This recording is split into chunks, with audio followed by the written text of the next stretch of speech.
नमस्कार साथियों, आज अपने नए टॉपिक के साथ हाजिर हैं और टॉपिक है भाषा बिंब। यानी भाषा का कुछ भाग रह गया था तो वो अपनी भाषा बिंब के रूप में चर्चा करेंगे। और ये साइकोलॉजी का टॉपिक है जो रीट और फर्स्ट ग्रेड के काम में आने वाला है, तो इसको अच्छी तरह पढ़ना और समझना। हम हमारी आंखों से जब भी किसी वस्तु या व्यक्ति को देखते हैं तो उसका चित्र हमारे मस्तिष्क में बन जाता है और वह स्थायी हो जाता है। इससे हमारे व्यवहार में भाषा का विकास होता है। इसीलिए इन चित्रों को भाषा बिंब कहते हैं।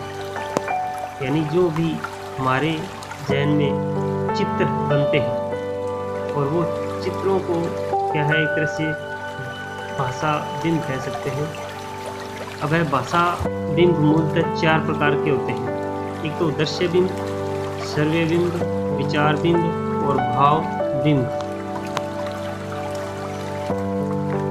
पहला है दृश्य बिंब।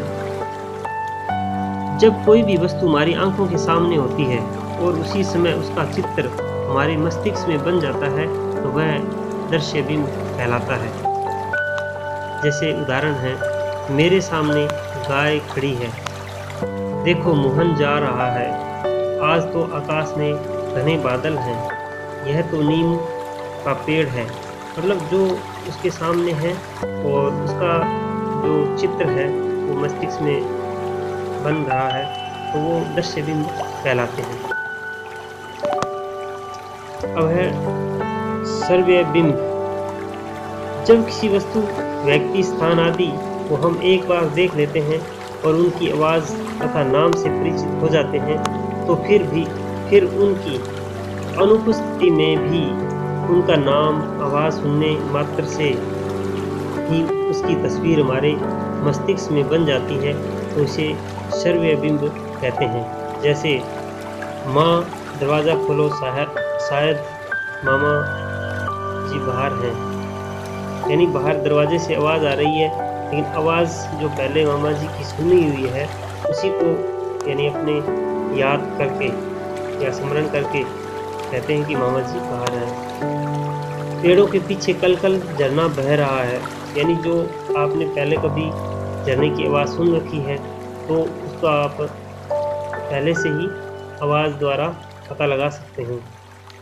बाहर कुत्ता भौंक रहा है, यानी कुत्ते की आवाज़ सुनकर भी अपने क्या है मस्तिष्क में ये एक तरह से बिंब बन रहा है कि कुत्ते की आवाज़ है।